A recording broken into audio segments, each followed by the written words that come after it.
Drink water. Drink water. Drink water náà ni. Ẹ ṣáà drink water. Water wà important lórí fídíò ti tèní. Lórí fídíò tá a fẹ́ ṣe lénìí, water is very very important. Ẹ̀yin tèmi, thank you for joining me. May Almighty Allah bless you all. Kọ́lọ́run ṣáà dáríjì mi. Kọ́lọ́run tó bá dàbí ẹ̀ṣẹ̀, although this is what I do, this is my job. But tó bá dàbí ẹ̀ṣẹ̀, astagfirullah, astagfirullah, astagfirullah. Ẹ̀yin ẹlẹ́nu ńlá kan sọ wípé Hajia. Gbogbo èyí tó ń sọ yọ́lọ́run kúkú mú ẹ, free ló fi ń borí. Ẹ̀bẹ̀rù Ọlọ́run. Ṣé yẹn ní ká mọ̀ tí knowledge yìí tá bá shut up, ẹ̀yin tèmi, báwo lẹ ṣe fẹ́ mọ̀? Knowledge yìí, báwo lẹ ṣe fẹ́ mọ̀? This is what I do. Ẹ̀yin tèmi, as Aba doctor, ìdákọ́lẹ̀, etc. Lẹ́ẹ̀kan sí, as Aba doctor, ìdákọ́lẹ̀, etc. Ẹ̀yin tèmi, ìdí tí mo sọ pé tó bá dàbí ẹ̀ṣẹ̀ astagfirullah, like tí mi bá rí ọkùnrin, as Aba doctor, ìdákọ́lẹ̀ and more and so many things. Ìdákọ́lẹ̀ gangan tí mo mú wá lórí platform yìí, tí n bá rí ọkùnrin like 30, 40, 50, 60 to the late 60, yes, almost 70. Like kódà kó jẹ́ àgbàlagbà, but tọ́lọ́run bá fún ní face àti stature tó dáa. As a man, as mi dẹ̀ jẹ́ obìnrin, as mo stress o, as Aba doctor, ìdákọ́lẹ̀ special. Ojú mi máa ń lọ ibi abẹ́, ibi ṣòkòtò. Nǹkan tí mo dẹ̀ fẹ́ wò ń bẹ̀ ni pé, how well do you take care of yourself as a man? How well do you take care of yourself as a man? Okay, nísìn ìwọ ọkùnrin ní age range tí mo sọ yẹn. Ìsọyẹ yín, ẹ jẹ́ kí n stop lórí 65. Lórí 65. Bẹ́ẹ̀ tí ọkùnrin bá tọ́jú ara rẹ̀ tó bá ní younger face, kódà kó jẹ́ 80, àmọ́ wò bẹ́ẹ̀. Yes, ìwọ ọkùnrin ni ẹ́. Kí ṣòkòtò rẹ, ibi abẹ́ ṣòkòtò rẹ kó wá pẹlẹbẹ bí obìnrin. Ká wá sọ wípé okay o, ọkùnrin àti obìnrin fẹ́ lọ gym. Kí ọkùnrin wá dúró, kóbìnrin dúró, ká mọ́ wá rí yàtọ̀ pé ìwọ ọkùnrin ni ẹ́. Kì í ṣe nǹkan tó dáa. Kì í ṣe nǹkan tó dáa. Nǹkan tí mo mú wá fún yín lénìí nìyẹn.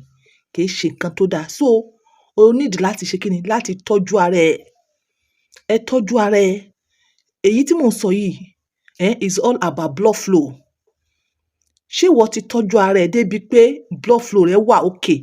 Débi tí ó dúró as a man, táwa ó mọ̀ àwa jà, tá mọ̀ pé yes, ọkùnrin lélẹ̀. Wàláì, mo máa ń rí àwọn ọkùnrin míì ní gym. Ọkùnrin ni. Sàdánkátì rẹ̀ lóòótọ́, this is a man. Ẹ sì rí ọkùnrin míì báyìí, máa mọ̀ wò pé èwo lè yí Ọlọ́run, kí ló tún ṣẹlẹ̀? Níbo ló kó sí? Níbo ló kó sí?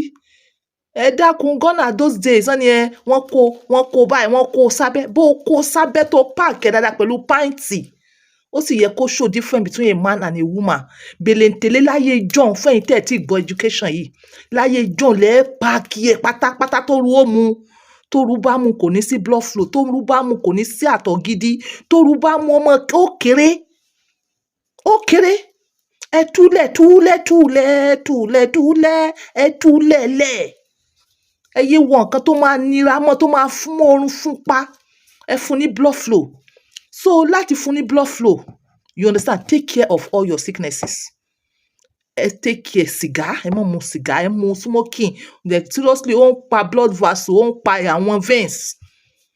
Tó bá ti di pé sìgá tẹ̀ mu yẹn, ó ń strangulate gbogbo àwọn veins, gbogbo àwọn blood vessel.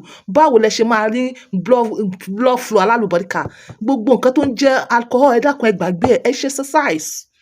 Ẹ máa ṣe exercise. Lẹ́yìn ìgbà tẹ́ bá tọ́jú ara yín, tẹ́ ẹ ṣe physical thing, tẹ́ ẹ reduce gbogbo nǹkan tẹ́ a ní kẹ́ ẹ reduce in my last video.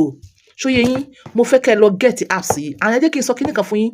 Like most of my apps tí mo recommend, they always seem the same because mo ń teach you like most of this particular topic ni. Mi ò ní pẹ́ lórí fídíò yìí. Ẹ lọ wá apps tó máa fún yín blood flow in as much as ìwọ ti take care gbogbo wàhálà tó bá ń ṣẹlẹ̀ sí ẹ. Yes, in one of my videos, tẹ́ bá rántí, mo sọ̀rọ̀ lórí Dan Cameroon. Àwọn èèyàn kan wá bèèrè lọ́wọ́ mi pé Hajia, kí ló ń jẹ́ Dan Cameroon ní Yorùbá? mo ti lọ bá yín wá nǹkan tó ń jẹ́ Dan Cameroon wọn. I just hope this is the right thing. Wọ́n pè ní ìdá àgbọn, but yohimbi, back of yohimbi tree ni mo ń sọ fún ẹ̀yin tẹ́ wà familiar pẹ̀lú plants. Back of yohimbi, ṣùgbọ́n òun wá blood flow. Ẹ mọ́ gbà pé mo ti sọ́rí, ẹ wá lọ wá Dan Cameroon yẹn tí mo pè yín ìdá àgbọn. Wọ́n ní Yorùbá ló ń jẹ́ bẹ́ẹ̀, I don't know how to it is, bẹ̀mí mọ̀ lọ́dọ̀ tiwa pé à ń pè ní Dan Cameroon ní ọ̀dọ̀ tiwa nílẹ̀ Haúsá bíbá yìí. Ẹ wá lọ wá orógbó, ẹ lọ wá Dan Cameroon kó jẹ́ pé páàtì kan tó tóbi ọwọ́ mi báyìí tó yẹ yín.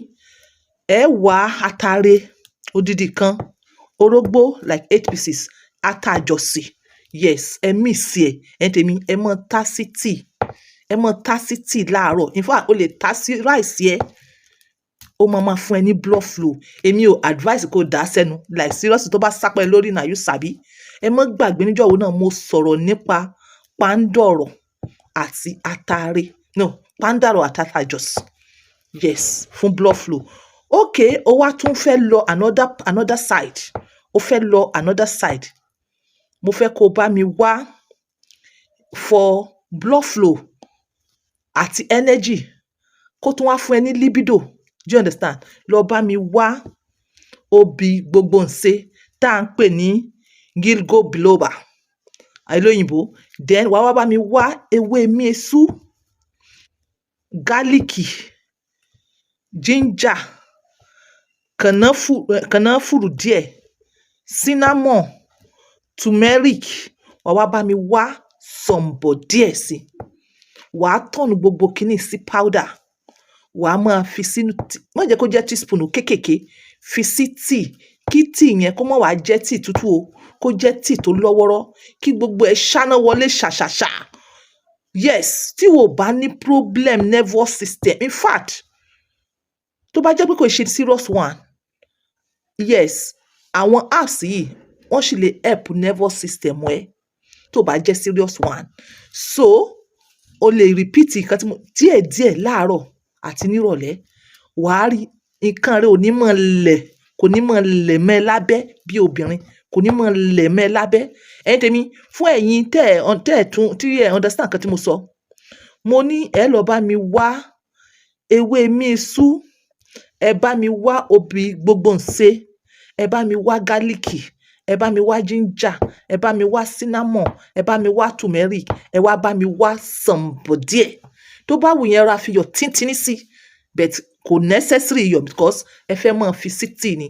Tó bá dẹ̀ jẹ́ pé o fẹ́ fi máa fi sóúnjẹ ni, o lè fi ata, o lè fi iyọ̀ tíún sí, which is not compulsory. Kó máa fi jẹ oúnjẹ or kó máa fi mu tíì. Gone are those days, ẹ jẹ́ ẹnu lẹ́nu sugar ó máa slow blood flow ni, ó sì tún máa cause lot of things. You understand? Mílìkì, full fat milk, nígbà tó bá ṣe lé ìtàn nísìn, wá fún mílìkì ọlọ́pẹ̀ sí rárá, kò ní ṣiṣẹ́. Mílìkì ọlọ́pẹ̀ full fat milk ni, ó máa slow blood flow. So òun ló mọ̀ fi máa ṣe láàárọ̀ fún blood flow, so that ó máa lọ tẹ̀rẹ́rẹ́ sí nǹkan ọmọkùnrin ẹ, tó jẹ́ tí wọn náà bá dúró, wàá dúró bí ọkùnrin. Àá rí sign pé wọ ọkùnrin ni ẹ. Ẹ̀yin tèmi, ṣé wá rí gbogbo ìta sọ yìí kò kan iṣẹ́ tèmi o, kò kan Abba on point by 2, kò kan o. Èyí tí o bá ń gbọ́ do it yourself, èyí tó lè fi ṣe fúnra rẹ, tó lè ṣe fúnra rẹ. Ṣé wá rí mo sọ nípa Dan Cameroon tí mo pè ní yohimbi, or tí mo sọ pé Yorùbá ń pè ní ìdá àgbọn, which I'm not sure, but nǹkan tí ìgbà tí mo find out nǹkan tí wọ́n sọ nìyẹn. Àti ewé miesu ò tiẹ̀ wá rí, obì gbogbo ǹṣe ò wá rí. Ṣé bí o lè rí garlic, o lè rí ginger, o lè rí turmeric, o lè rí black pepper, o lè rí cinnamon, o lè rí sọ̀m̀bọ̀, yes, mix wọn papọ̀, máa fi sínú tíì ẹ díẹ̀díẹ̀. Ó tún máa gbogbo àwọn veins tó ti jẹ́ pé ó ti dàbí gutter, tó ti sluggy together, ó máa open, wàá dẹ̀ rí good blood flow. Ṣùgbọ́n kí ló ń disturb ẹ? Tẹ́ bá dẹ̀ ṣe ń lo àwọn herbs tẹ́ ẹ rò pé kékeré, bẹ́ bá ṣe ń lò, ẹ máa check what is going on again because of another interaction, so that ẹ wá mọ̀ bóyá kẹ́ continue or bí kẹ́ jánu ń bẹ̀. Be your doctor at home. So ọ̀rọ̀ tí mo mú wá fún yín kò jù báyìí lọ. Yes, ẹ̀yin tèmi, ọ̀rọ̀ mi ò jù báyìí lọ. Tẹ́ bá fẹ́ WhatsApp mi, ṣé ẹ pé mo sọ fún yín, mo ní product mi kò concern eléyìí o, kò concern eléyìí, kò, you understand? Eléyìí do it yourself. ó wá fẹ́ jókòó lé ó fẹ́ ṣe é gidi gangan wọnú ẹ̀ tó jẹ́ wípé ọṣẹ wà nú ẹ̀ oil wà nú ẹ̀ yes tó máa fún ẹ ní blood flow tá à ń wí yìí tó jẹ́ pé tó bá dúró wàá dúró gan wọ́n mọ̀ pọ́dúnkùnrin ló dúró kì í ṣe pé ètò ilẹ̀ mọ́lẹ̀ bí ọmọ òwúpa is this one a woman or a man you understand ẹ WhatsApp mi lórí 07015100651 bye for now.